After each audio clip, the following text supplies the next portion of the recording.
संत Francis Xavier को संसार के सबसे महान मिशनरियों में से एक माना जाता है। उन्हें ओरिएंट के प्रेरित और भारत के प्रेरित के सम्मान से याद किया जाता है। उनका जीवन त्याग, निष्ठा, प्रार्थना, दया और अथक उत्साह की अद्भुत मिसाल है। उन्होंने ईसा मसीह के सुसमाचार को दुनिया के उन कोनों तक पहुंचाया जहां उनके समय में जाना लगभग असंभव था। उनका मिशन केवल प्रचार का नहीं था, बल्कि लोगों के जीवन को बदलने का था। फ्रांसिस ने प्रेम, सेवा और नम्रता के द्वारा लाखों लोगों के दिलों को छुआ और उन्हें ईश्वर के प्रेम का अनुभव कराया। ईश्वर की महिमा के लिए उनके भीतर जो आग जलती थी, वही उन्हें लगातार आगे बढ़ाती रही, चाहे परिस्थितियां कितनी ही कठिन क्यों ना हों। फ्रांसिस जेवियर का जन्म 7 अप्रैल 1506 को स्पेन के नवारे क्षेत्र में एक सम्मानित और संपन्न परिवार में हुआ। बचपन से ही वे बुद्धिमान, ऊर्जावान और संवेदनशील थे। वे बड़े होकर एक महान विद्वान बनने का सपना देखते थे और उसी उद्देश्य से उच्च शिक्षा के लिए पेरिस गए। वहीं उनकी मुलाकात इग्नेशियस ऑफ लोयोला से हुई, जो बाद में सोसाइटी ऑफ जीसस के संस्थापक बने। प्रारंभ में फ्रांसिस आध्यात्मिक जीवन के बारे में इग्नेशियस की बातों में कोई विशेष रुचि नहीं रखते थे, लेकिन धीरे धीरे इग्नेशियस का जीवन, उनकी विनम्रता और ईश्वर के प्रति समर्पण ने उन्हें गहराई से प्रभावित किया। इग्नेशियस अक्सर कहते थे, मनुष्य दुनिया जीतकर भी क्या पाया यदि अपनी आत्मा ही खो दे।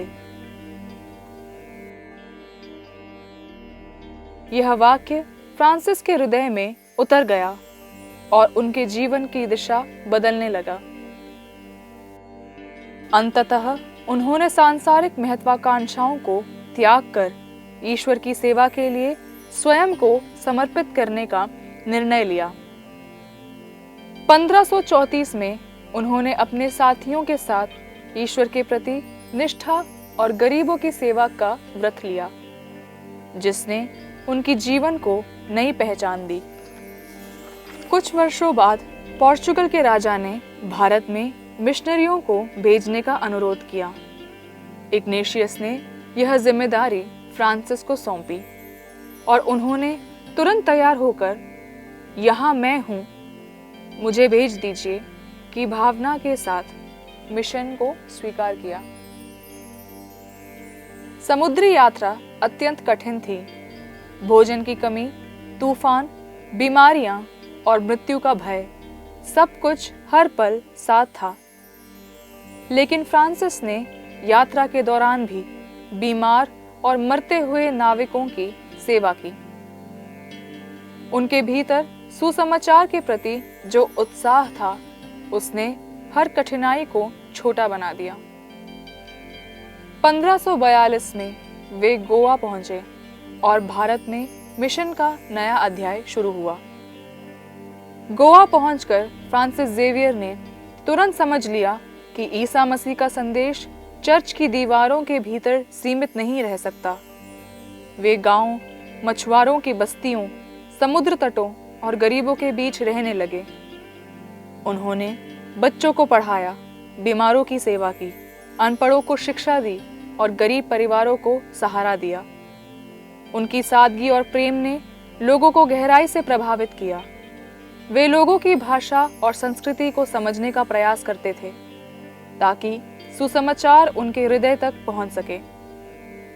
ईश्वर ने प्रेम, क्षमा और भलाई के बारे में उनकी शिक्षाएं बहुत सरल और जीवन से जुड़ी हुई थी। इसलिए लोग उन्हें दूर से पहचानने लगे और स्नेह से फ्रांसिस बाबा कहने लगे।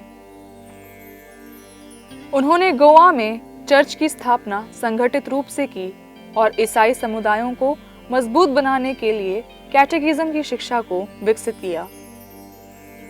कुछ समय बाद फ्रांसिस ने महसूस किया कि केवल गोवा ही नहीं, दक्षिण भारत के अनेक क्षेत्र ऐसे हैं जहां ईश्वर के प्रेम का संदेश अब तक नहीं पहुंचा।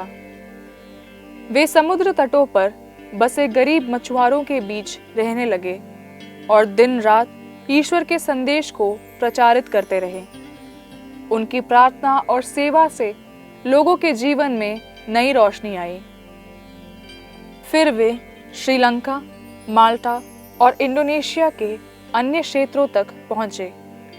हर जगह उन्होंने गरीबों और बच्चों की सेवा की और नए समुदायों की स्थापना की।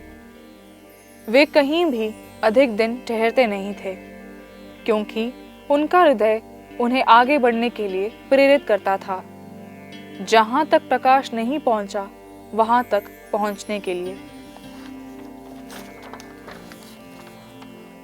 फ्रांसिस जेवियर का सबसे कठिन और चुनौतीपूर्ण मिशन जापान में था।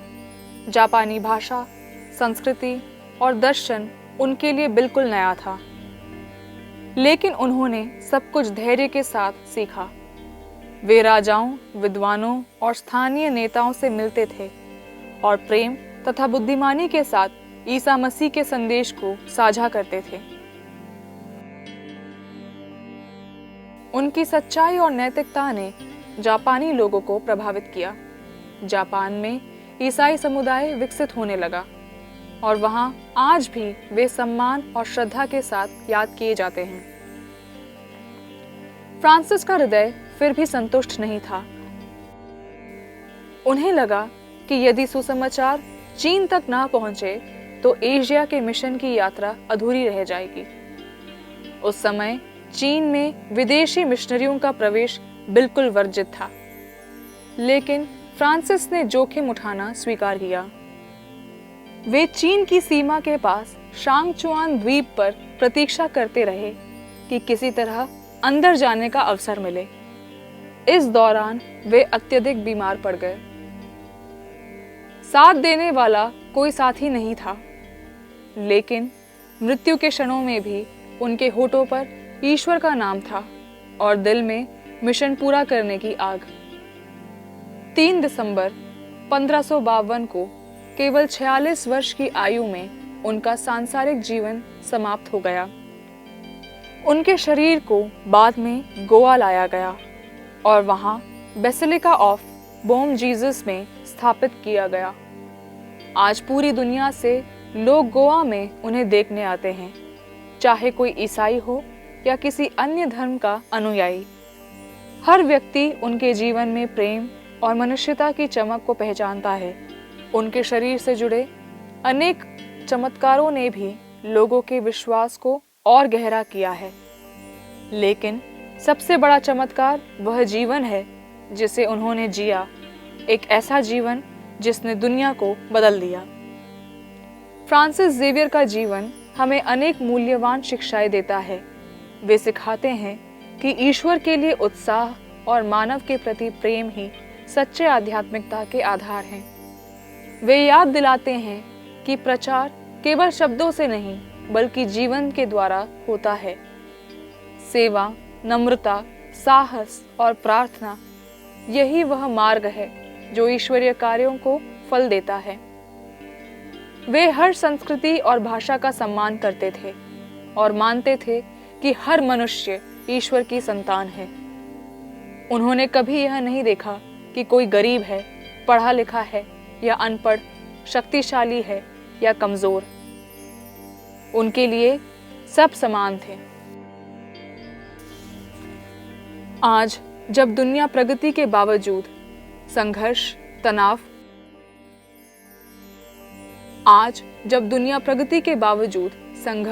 तनाव और आत्मिक खालीपन से जूझ रही है, तब फ्रांसिस जेवियर का जीवन फिर से एक उजाले की तरह सामने आता है। वे सिखाते हैं कि मानवता की सबसे बड़ी जरूरत प्रेम है। सेवा से बड़ा कोई धर्म नहीं, क्षमा से बड़ी कोई शक्ति नहीं और विश्वास से बड़ा कोई सहारा नहीं। यदि हम उनके जीवन से केवल एक बात भी सीखें कि हम जहां हैं वहां प्रेम, अच्छाई और सेवा की रोशनी फैलाएं, तो दुनिया एक बेहतर स्थान बन सकती है। जीवन के अंत में फ्रांसिस ने कुछ भी अपने लिए नहीं मांगा। उन्होंने धन, संपत्ति, आराम या प्रसिद्धि की खोज नहीं की, परंतु उन्होंने संसार को सबसे मूल्यवान उपहार दिया, ईश्वर के प्रेम का अनुभव। यही कारण है कि सदियां बीत जाने के बाद भी उनका नाम दुनिया भर में श्रद्धा और प्रेरणा का स्रोत बना हुआ है। उनका जीवन हमें पुकारता है कि हम भी ईश्वर के प्रेम के गवाह बने, दूसरों के जीवन को स्पर्श करें और सेवा में आनंद पाए। यही सेंट फ्रांसिस जेवियर का सच्चा संदेश है और यही उनके जीवन की अमर विरासत है। हे संत फ्रांसिस जेवियर, आपने पूरे जीवन में ईश्वर के प्रेम को बांटा। हमें भी ऐसा हृदय दीजिए जो दूसरों की सेवा करने में आनंद पाए। हमें साहस, उत्साह, विश्वास और प्रेम से भर दीजिए ताकि हम दुनिया में यीशु मसीह के गवाह बन सके। आमीन।